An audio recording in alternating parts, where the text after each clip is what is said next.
When you hear the name Lionel Messi, you think of magic, the kind that makes defenders freeze, fans scream, and football feel like art. But behind the trophies, the goals, and the GOAT debates, there are stories most people never hear. Let's rewind to Rosario, Argentina. A quiet boy, barely visible among the chaos of the streets, kicking a worn-out ball that was almost as big as his legs. Everyone saw he was good, but few knew what was coming. At just 10 years old, Messi's dream was hanging by a thread. He was diagnosed with a growth hormone deficiency. His body simply stopped growing. His family couldn't afford the treatment, and local clubs admired his talent but refused to pay for the medical costs. His father went door to door, club to club, begging for help. Then came FC Barcelona, and one man changed everything.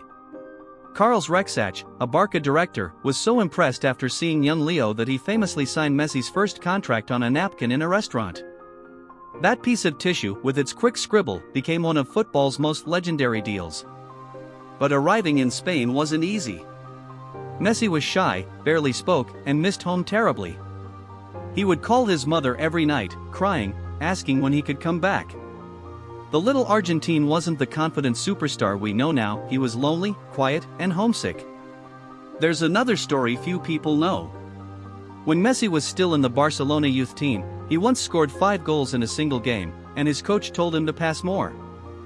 Messi looked up and said simply, "If I can score, why should I pass?"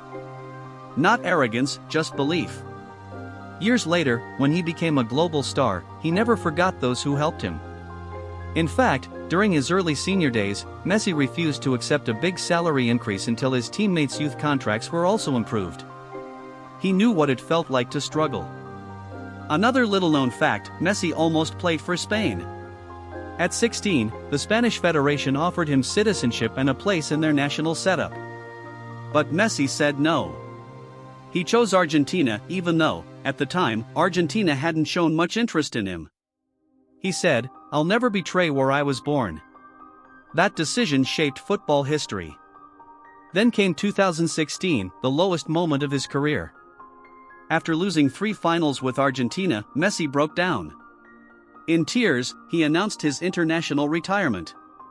What fans didn't see was that night, his mother called him and said, "Son, you can quit football, but you can't quit your country."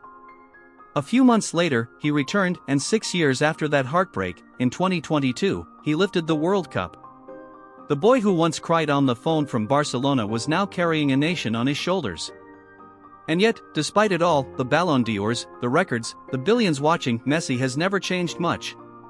He still drives his kids to school. Still takes photos with fans outside his house in Rosario. Still shy when speaking in public. The world screams his name, and he just smiles. Because for Messi, football was never about fame or money. It was about a little boy who wanted to play and refused to stop, no matter how small he was. Lionel Messi didn't just grow taller, he grew into a legend. And maybe, that's the real miracle. Fast forward to 2022, the World Cup in Qatar. The same boy who once couldn't afford medicine now stood before the world, carrying his country's hopes on his shoulders. And when he lifted that trophy, tears in his eyes, the world in awe. It wasn't just victory. It was closure. It was the story of a kid who refused to give up.